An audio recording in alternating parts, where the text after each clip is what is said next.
BWI Daily Edition rolling along this week. We have Dave Eckert with us. He is going to talk to us about a bunch of different things. Football, off-season.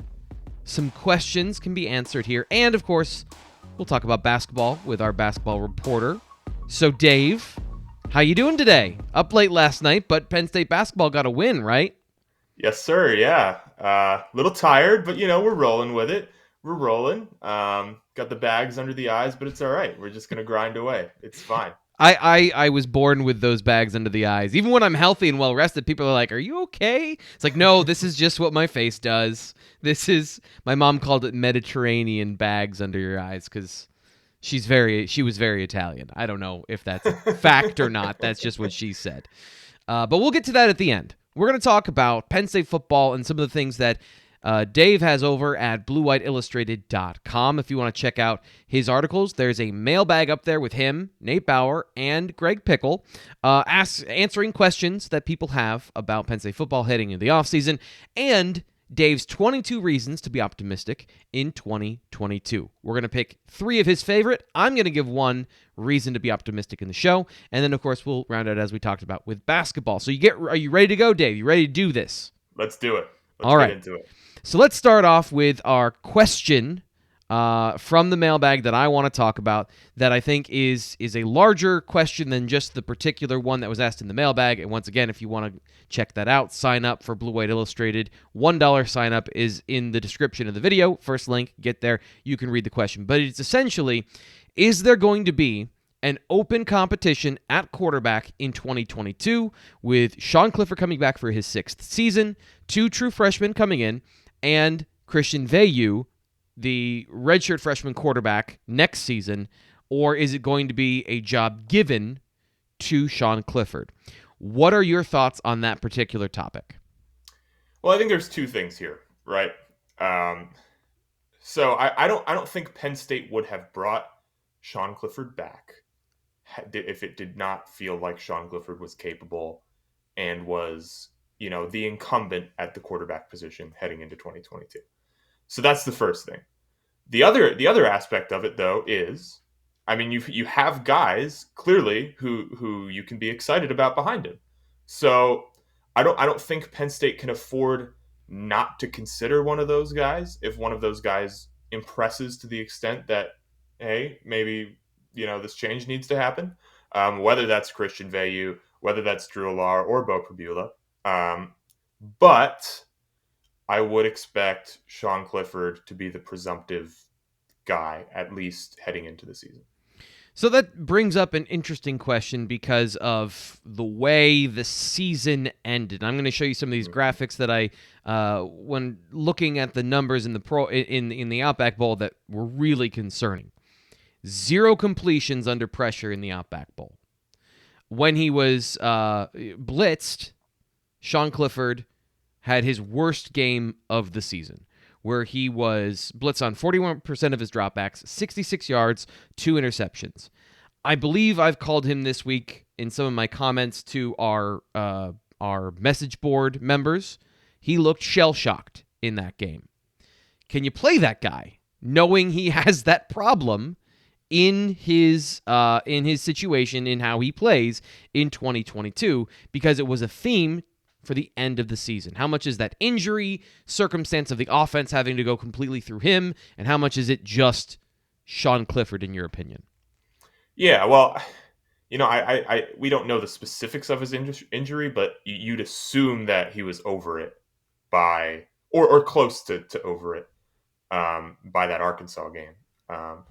But for every stinker that he had, like that Arkansas game, he also had a really good game. He was very good against Auburn. He looked really good against Iowa before he got hurt. So right. I guess, it depends. You can make a narrative from whichever side you want to cherry pick, right? True. Because there are examples on both ends. But again, our own opinion aside, I think Penn State has told you what it thinks simply by bringing him back. it's an interesting situation that Penn State is going to be in, because I thought, and here's some of the other players involved, as you mentioned, Christian Veilleux, his one game where he did play against Rutgers, 15 to 21, 235 yards, 3 touchdowns, and the stats, of course, by PFF, they're big-time throws, turnover-worthy plays. He wasn't perfect in the game, and as I pointed out in my evaluation at the time, really what he was doing is throwing into man coverage. We have a lot of questions about him, but what I have noticed from him is even in the final drive of the bowl game, he showed good poise, where he was standing in the pocket and delivering the football. He was not running and trying to make plays on the run. He was standing and delivering in the structure of the offense. So I'm interested to see. I am a little bit, having watched all the film and having seen Sean Clifford's frustrations at the end of the season, probably really still stuck in what I saw in the bowl game, which was probably his worst performance of the season, considering the injury at Illinois. So there's, I think, a narrative that is out there that James Franklin would not bench Sean Clifford because he didn't at this season. Do you think there was an opportunity to bench Sean Clifford as he played throughout the season, given what you said of you can cherry pick from the narrative, but it really was up and down if you look at the way he played in those games? Right. I think the time to bench him would have been that Illinois game that you're referencing. And I don't know exactly how Penn State felt about Christian Veilleux at that time specifically. You know that they gained confidence in him further down the line. Yeah, I don't know. I mean, but you saw that they were willing to bench him 2 years ago when he wasn't good enough. Will Levis, I think it was the Nebraska game that Will Levis started, if I'm remembering right. Maybe not. But yeah, clearly they've shown that they're willing to do that. And for that reason, I'm kind of a little confused at the overall narrative that I see from Penn State fans. And it does seem to be a majority of Penn State fans that feel this way, that Sean Clifford coming back is a bad thing. Mm-hmm. Because I don't see, and I know that you've had this conversation with Nate on here before. If he stinks, he's not going to play. If there is a better option behind him, and Clifford can, shows over time that he is not good enough, and that one of those options is better, I really think that you're going to see one of those other options. So to me, why wouldn't you want to have him as an option? That's my point. Right, and that's even though I don't agree with it, that is correct. That is the correct way to look at this. And this is the problem, I think, for Penn State fans, and this is what I remember of 2020, when he was benched, is that in the Nebraska game, he was not playing well, the offense was not moving. So they put Will Levis in the second half to see if they could get a spark. Then Will started the Iowa game, and by halftime was benched. So Sean Clifford has had a long leash compared to other guys at that position.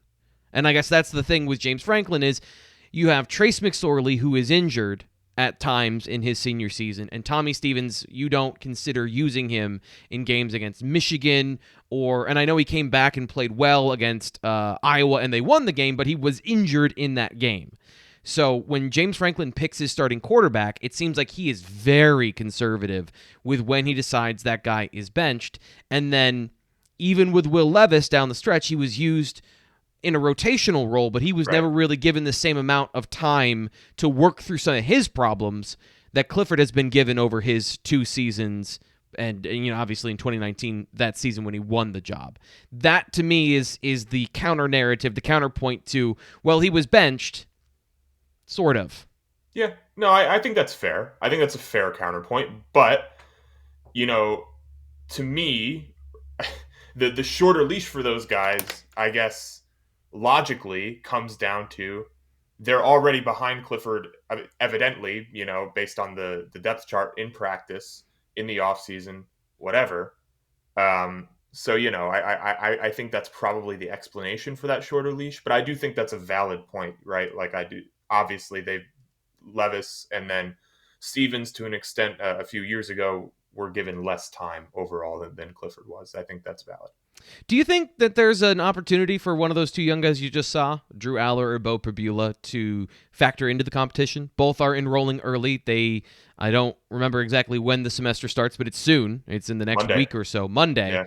So do you think with them arriving on campus Monday, they have an opportunity to be factored into this conversation? Because the guy I'm looking at when it comes to 22 is Christian Veilleux. From what I've seen of him, I was encouraged by some of the things he did. I want more evidence of that. I'm going to be looking for that in the spring. But these two young players that have a lot of upside and promise, that's where fans are looking. Sure. What's your perspective on freshman quarterbacks starting in 2022? Yeah. I mean, just everything that you hear about Drew Aller is just so glowing, and it's tough. It is. And it helps that they're enrolling early. It definitely does. If they weren't, I think you would probably dismiss it as a possibility, to be frank. But because they are, I think it's possible. I think when you have a kid who's that talented, it would be a little bit neglectful not to consider it. And that is not me saying that I think it's happening. That is not me saying that I think it should happen. That is me saying maybe. A strong maybe from Dave Eckert. Yep, that's what you get. Only hot takes over here. Yeah, I would think that would be very hard for a young quarterback to do. Oh, and by the way, coming up tomorrow to end the week, Ryan Snyder's going to be joining us. He is down in San Antonio for one of the off-season games. Which game is it? It just escaped me which one he's at. One of the all-star games. There's 50 of them. I have no clue. Yeah, in San Antonio. He's going to be joining us. Drew Aller and Keon Wiley and Nick Singleton are all performing there. I believe there might be another player there for Penn State football. So the good news is he's got all the information. He's coming up tomorrow to talk about it on the BWI Daily Edition, so stay tuned for that. And again, just to put a bow on all of this, if you want to check out what Dave's ideas and Nate and Greg's ideas on the quarterback competition in 2022, you can check out that article, BlueWhiteIllustrated.com. Become a member, sign up for just $1, and you get 12 months of access for and just $1. You can ask us questions if you sign up. Sometimes we'll take one from Twitter, but usually we end up taking ones from the message board. So if you want to get in on the action, sign up. $1. So the next thing, you wrote another article about 22 reasons to be optimistic for 2022. And I feel like when we talk about that quarterback conversation, there's always that conflict. There's that rub. Let's be positive here. What are the things you're optimistic about for Penn State football in 2022? We'll take just 3 because you got to go read the article to see the rest of it. Sure. Yeah, there's plenty of them. One that I think obviously we've talked about a lot is the recruiting class. It's the number 7 overall class according to the On3 consensus in the 2022 cycle. And there's guys that really feel like they're going to contribute early. One of those guys that I'm really looking at, and I think a lot of other people are too, is Nick Singleton. He's the Gatorade National Player of the Year, which Penn State has never had before. Incredibly impressive. He had over 2,000 yards at the high school level. He had 41 touchdowns, and you look at the state of Penn State's running back room in 2021, you like his odds. Caden Saunders could be a guy who plays a little bit early at wide receiver. Dennis Sutton certainly has a body that looks like it could contribute early at defensive end. Drew Aller, we just kind of touched on that possibility. So there's impact players in this recruiting class to me, and so that's one of my reasons for sure. So young players is guys coming into the program. That might be one of the number one places you're looking for impact players, especially on the offensive side of the ball. And bringing up Nick Singleton, I'm going to bring this up again. A good reason to be optimistic for Penn State football in 2022 with exactly what they need in the backfield as far as burst and explosiveness. But it's not just that. You also think that the offense in general just is going to be in better sync next year, right? Yeah, I think it would be hard not to be. Yeah, true. But certainly, and especially listening to Sean Clifford talk about it, and I know that's not a name that's going to generate a ton of optimism right now, right. it does seem like that's something that matters. So Sean Clifford has never had the same. This will be his fourth year as Penn State starting quarterback and his first with the same offensive coordinator in back-to-back years. So I think Whew. that's a big deal. That is a big deal. It's important, and certainly Mike Yurcich is a guy who we know can get it done.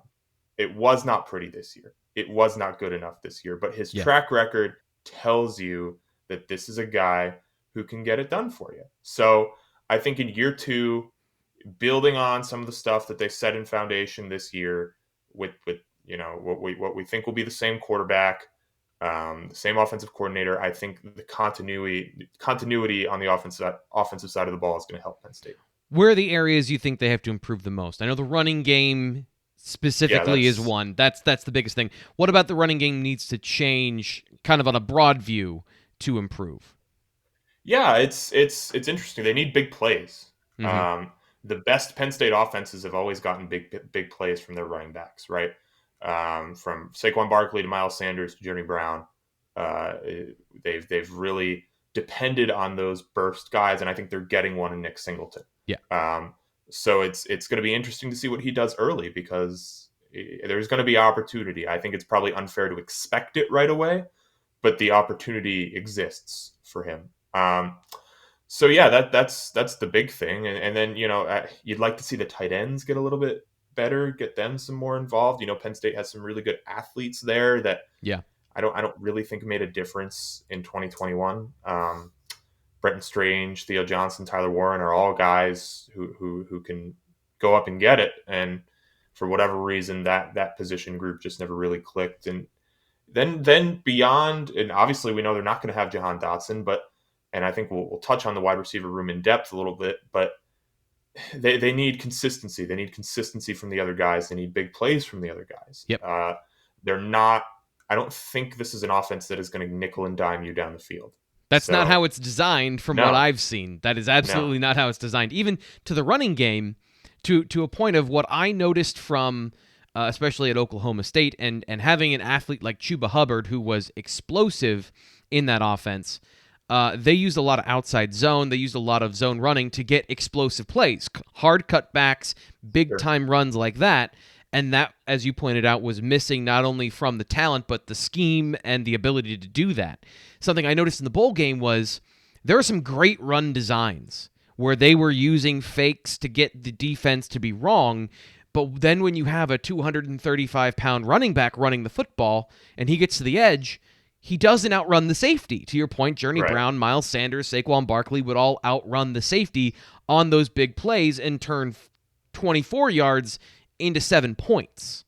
Getting that part of not only the talent but the scheme in 2022, there's a much better chance of being able to do that. And that, I think, from one aspect of the explosiveness is that, but then the vertical passing game is the other part. And that's what brings me back to Sean Clifford is, can they manufacture an explosive passing game in 22? Yeah, it's we're still asking the question with him after 3 years. So yeah, it's probably not a great sign. But you look at Kenny Pickett at Pitt, right? This extra year can make a difference for guys. Mm-hmm. And I know the comments are going to be full of people not wanting to hear this. But I do think Clifford returning, being a veteran for these older guys is a good thing. Yeah. So, we'll see whether it clicks for him down the field. Yeah, even in the bowl game, I think they had some missed opportunities there. Yeah. I think Malik Mega had a drop that was costly down the field. But yeah, that needs to happen. You're right. And one thing that might help with that are some broken tackles after the catch, and a guy coming in that I know I'm excited for, and you mentioned as one of the things you're looking forward to, you think you should be optimistic about, is transfer Mitchell Tinsley. What are you seeing from him as far as what you're looking for at that position? Yeah, I'm seeing 1,400 receiving yards in the regular season this year. Yeah, that'll play, don't you think? But yeah, you look at those stats there. I mean, those are all extremely impressive. And he's doing it. Obviously, the Conference USA isn't the Big Ten, but it's not an awful level. Mm-hmm. So certainly this is a guy that's going to come in and contribute. He's dynamic. He's athletic. He's a guy that, people liked out of high school too. He went the JUCO route. So this is actually his third institution post high school because he played Yeah. JUCO ball. He's going to be exciting. I'm really excited about him. Just looking at his tape, his athleticism, making guys miss. He's going to be a big deal. One area that I want to highlight, and I don't know if it's on your 22 list of 22 things to be positive about, but coming out of the bowl game, if you want to check out what I did at BlueWhiteIllustrated.com this week, I took a look at the film of the young players on offense and defense. I put up defense today. Earlier in the week, I did offense, and the young offensive linemen, I think, performed pretty well in the bowl game, and they did some things, especially run blocking, that are positives and good signs for 2022, that with just 2 players added into the line, this has been what I've been saying all week. You don't need to have 5 stellar offensive linemen. It's super rare to have all 5 of those guys being all American, all Big Ten, highly above average players. You need guys that work well together and a couple of special football players, 1 or 2. I think Landon Tangwell can be a special football player. So as long as everyone meets a level of average and they work together well and you eliminate mistakes, you might see a guy that blows open some big running holes in 2022, which will help a lot of what we talked about earlier in the offense of explosive runs, and then the guys there to take advantage of them. So that's my one thing to be looking forward to in 2022, a reason to be optimistic.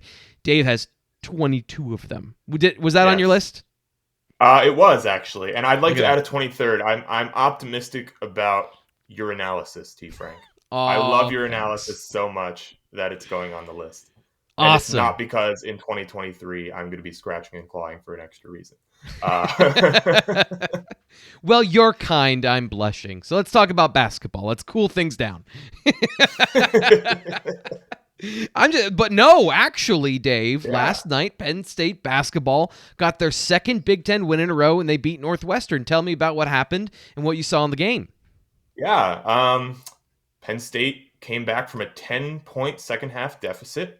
They executed really well down the stretch. I think they finished the game on a 30-17 run, and they beat a good Northwestern team. I know people tend to hear Northwestern and think garbage, but this was a good Northwestern team. They were 8-3 heading into this game. I think around 40th in the KenPom ratings, which is an analytic website that kind of uses efficiency metrics to rank teams. Good win for Penn State. Really good road win. 2 in a row in the Big Ten, which honestly, if you had asked me if they would win 2 in a row in the Big Ten at all this year, I would have told you no. So they're already ahead of the game. So what's the makeup of this team now that they have, I think, as you've talked about, they were waiting for a couple of guys to get involved through injury or transfer problems. Do they have their full complement now? And what is the makeup of the team? They do more or less. They're still waiting for Giovanni Scott to get fit, is kind of how I've interpreted what Micah Shrewsbury has said. But I don't think he's a key contributor even when he's ready. They have all of their core guys. So you saw on Wednesday night, they started Greg Lee. He got his second consecutive start. He's one of those guys that they were missing. Greg Lee is a 6'9" forward who can kind of stretch the floor. He can shoot from outside a little bit. He's a skinnier guy, but he's still physical. They started him alongside John Hara, who again, really physical, can rebound for you. And what you saw was a really nice rebounding advantage for Penn State. Penn State out-rebounded Northwestern 40-28. And if you think of Penn State teams historically, that's not something that they usually do. Right. They are typically the team that's getting out-rebounded. And that's big for a couple reasons. It's big. The main reason that I think it's big is because Penn State, from an efficiency standpoint, and I'm talking field goal percentage and the field goal percentage that they're allowing for their opponents, has been fine all year. They're shooting around 45% of the field. That's about 5 percentage points better than they were last year. On defense, they're fine. It's not great, but they're fine. Their problem is that they're getting less shots than their opponent in just about every game. And so now if you can add some offensive rebounds to the equation, you can get these two big guys on the floor at the same time. You can start to make up for that. You can get extra possessions. You can get extra shots. So if Penn State can pair this improved efficiency with not taking 10 less shots than their opponent every time they step on the floor, the math tells you they're going to be okay. Right. So that's a big deal for them, to me anyway. Seth Lundy had a big game last night, 23 points. He was a guy early in his career tabbed as the heir apparent to Lamar Stevens. I believe they went to the same high school. Is he turning into that guy, and what was the performance from him like last night? He was great. 15 second half points. I think he was 3 of 4 from 3 in the second half. He made a bunch of huge shots down the stretch. I think Penn State was down 2 with around 2:30 left. He got fouled and made a 3, so 4-point play to give them the lead. Northwestern went down and tied it, and Lundy hit another 3 to put them back ahead. And then he kind of sealed it with a 3-point play on a fast break. So yeah, he was great. He was awesome. But go ahead. Sorry. No, go ahead. He's tough because he does this every once in a while, and you're like, man, if he could do this every night, they would be awesome. But it hasn't happened for him yet. You look last year, they won some games that they really didn't have any business winning because Seth Lundy went off. Yeah. They won at Virginia Tech. I think Seth Lundy had 32 points in that game, if memory serves. He was great from 3 early as well, if I remember. Yep. So, and then I think they won at Maryland too because Seth Lundy went off last year. So he does this once in a while, but if they can get it consistently, I mean, the sky's the limit. Yeah. He hasn't quite put it together, but he's got all the talent in the world, and they need guys like him because they don't have. They're starting to come together as a team a little bit, but they don't have a ton of points in them. Yeah. They need a guy who can fill up the basket, and they're going to depend on him. It's going to be interesting to watch now that they're in the full-on Big Ten slate. Coming up next is Purdue. When is that exactly? I think it's Saturday at noon. So yeah, Purdue is number 3 in the country. Micah Shrewsbury's former guys. Narratives everywhere for that one. Yeah, it'll be interesting. It'll be the first, truly elite team that they've played. Hopefully they can get a pretty good crowd. I don't know. We'll see. But I think the students are coming back Monday, so might be a little bit iffy on the crowd thing. But yeah, it'll be a really interesting game for sure. Because Micah Shrewsbury knows everything about that team. That team knows everything about Micah Shrewsbury. So it'll be a really, really interesting dynamic. So if you want to see the biggest test for Penn State basketball and you want to hear about what's going on, at David Eckert 98, you see it there at the bottom of the screen. Follow him on Twitter. He'll be tweeting and giving you his reporting during the game. And, of course, BlueWhiteIllustrated.com for recap analysis after the game from Dave. Dave, awesome job today. Appreciate you coming on the show. Yeah, thanks for having me too, Frank. Anytime. I'm going to say this once again because I believe firmly if you are at this point in the video, even if you skipped ahead, you enjoyed this video. So if you like it, give it a like. Just hit the like button at the bottom of the screen and make sure you subscribe to Blue White Illustrated on YouTube. We're going to be providing you basketball, football, wrestling, everything coming up. Our reporter for wrestling, Greg Pickle, he's going to be joining the show overtime to give you insight into what's going on with Cale Sanderson's squad. Like I said, if the outro music is playing, you're still listening to me, hit the like button. I'm your host, Thomas Frank Carr. We'll talk to you tomorrow.